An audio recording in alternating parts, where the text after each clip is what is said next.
evening, it's Brian here at Fitzpatrick's Garage, Dublin Road, Kildare. I want to show you this 2016.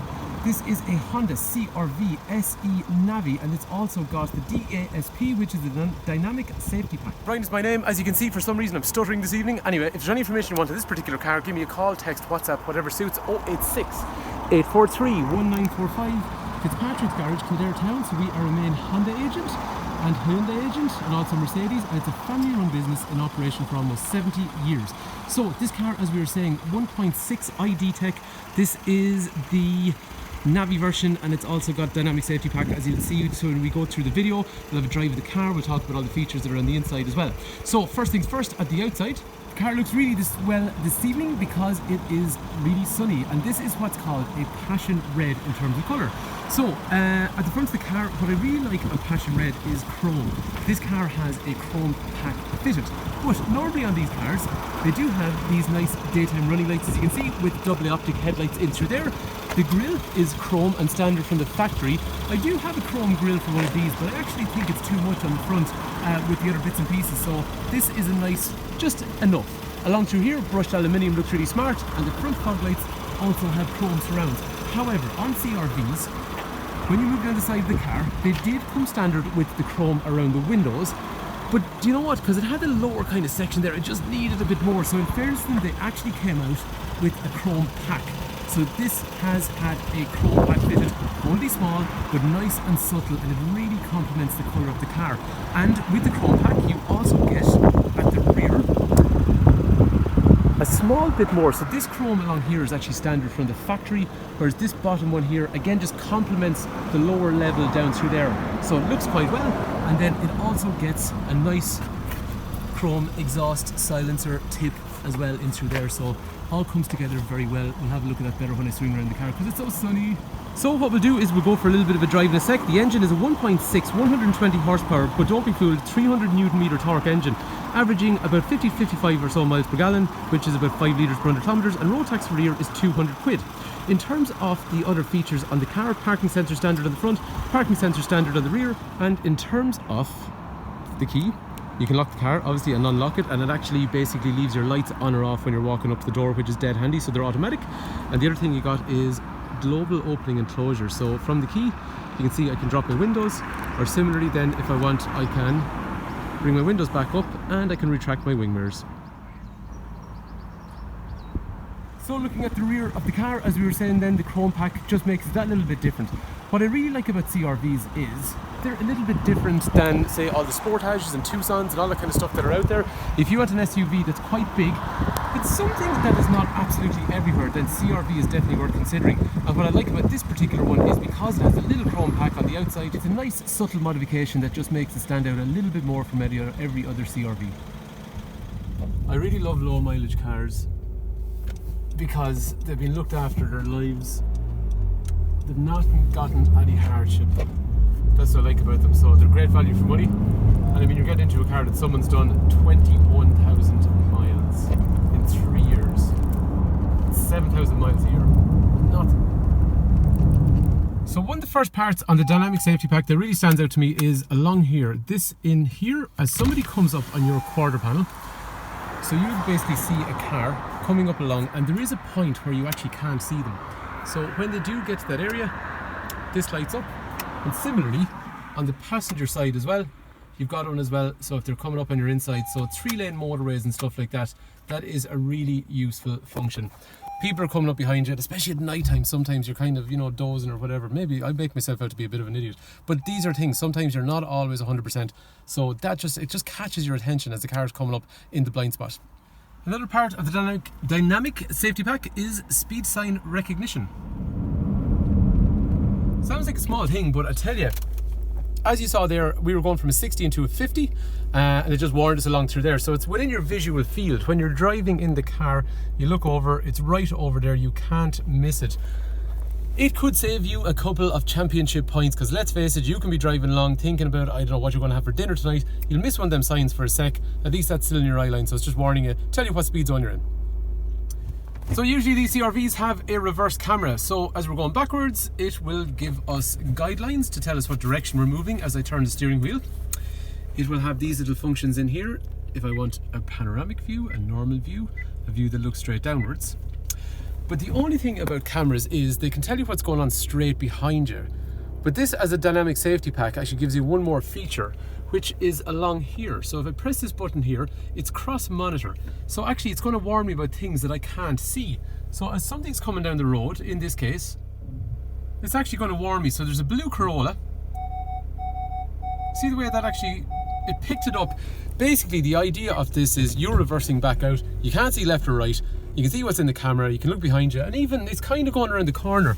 I'm reversing out around, it's picking up stuff that's further back up that way, so it's so handy. So that's part of the dynamic safety pack in this car, which is pretty unusual in this spec of car.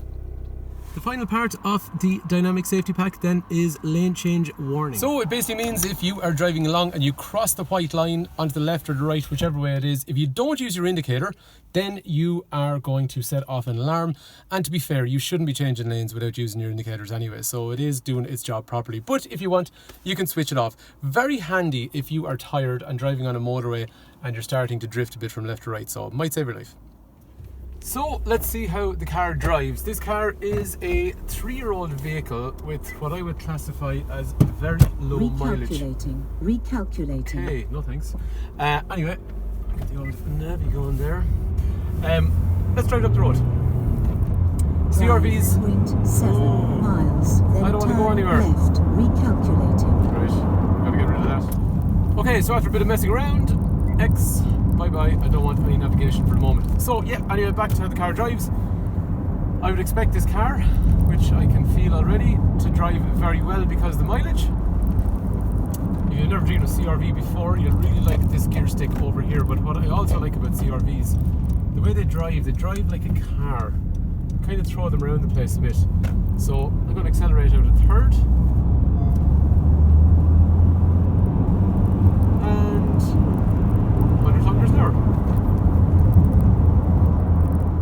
I mean, it is an SUV, but it drives like a car.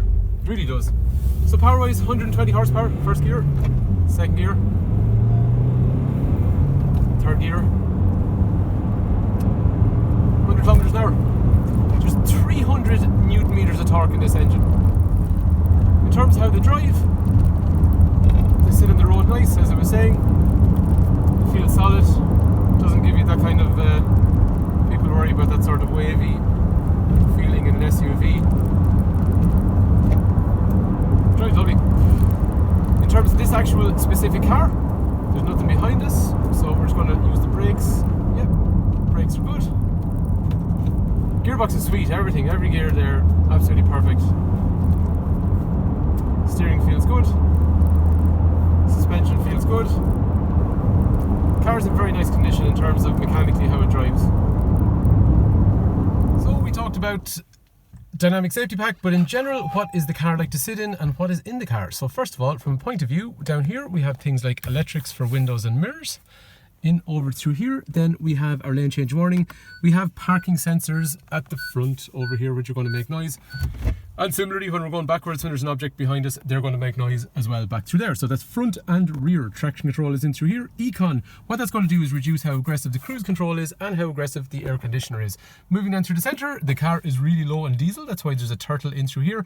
And these are just basic engine lights that come on when the car is turned on. Revolution counter over here, speedo in through here, fuel and all that kind of stuff. And then from here, I can use this trip computer button over here to manipulate some information into the center. Average speed, fuel efficiency, how much fuel is left in the car. Person was averaging 50 or so miles per gallon, and I reckon that is crap. You can do better than that. Probably the reason is somebody that's doing 7,000 miles in a year is probably doing some very, very local short kind of driving. So I would expect that to go up to 55 for anyone around Ireland that's doing any kind of normal driving. So we see people doing that the whole time anyway. So over through here, then there is automatic wipers, there is cruise control with the speed limiter, there is controls for radio, and then this is your iMid function. So if I press this button over here, it's manipulating the information up here. Radio, fuel efficiency, speed sign recognition, all that kind of stuff over through here. We saw then the Honda Connect with the reverse camera in through there. If I touch it over here, then it'll go into the functionality on it. So first of all is navigation, which is Garmin and pretty easy and straightforward to use. mobile phone in through there, trip information in here, audio there, which means you can either play USB music or you can stream through Spotify or any kind of app or whatever you want. General settings in through here, AHA, which is internet radio, and it's all touch and swipe. And in through there then it's even got some ridiculous stuff that you don't need in a car, but it's cool to say you have it. Things like an internet browser, calculator, calendar, clock, all that kind of stuff. So quite easy to use. Coming back out of there, we have dual zone climate control over through here, so passenger and driver have different temperatures. Lovely gear knob where it's mounted, as we talked about already. In through there then drinks holders, and in through the center here you have USB connectors, HDMI so you can play video, and an armrest which goes backwards forwards. So in fairness, the car is well equipped. Bluetooth is also operable from the steering wheel, and while we're at it, some other stuff up through here. What I mean is, when you are driving, you have a rear view mirror that you'd expect in any car, and it's electrochromatic, so it darkens when someone drives up behind you. However, you have a conversation mirror, which means you can see what the people are at in the back, whereas this one tells you what the people driving behind you are at. Other useful stuff includes a rake reach steering wheel, which means I can go in, out, or up or down, and then also I have a height adjustable seat with lumbar support, so I can harden up the back part of the seat. The seats are in excellent condition, as are the carpets in through here, same on the passenger side as well, so all in very, very nice condition throughout. And similarly, the rear of the car has been very well maintained. We actually haven't even cleaned this car yet, so this is the condition it came in. 3 head restraints, 3 3-point safety belts, Isofix over here, Isofix over there, armrest in through the centre, ventilation for rear passengers, storage and storage in through here. And in terms of size of these cars, when you're sitting in them, this is exactly the kind of headroom that you're looking at. And in terms of legroom and all that kind of stuff, nice bright place to be back here. In terms of the boot, the good news continues in the rear, because the boot is massive. It's actually gigantic, and it's got one neat feature here as well, which means if you've got these levers here, you can drop the seats to a point that when they fall down, you end up with basically a van. It's absolutely gigantic, and as you can see, it's quite easy, and to let the seats back up really is literally a 2-second job. And just to show you, we haven't cleaned the car yet. Look at the condition of the seats underneath, and that is an area that loads of dirt and stuff gets into, so the car really has been very well maintained. So one of the last things I want to show you on the car is this service history.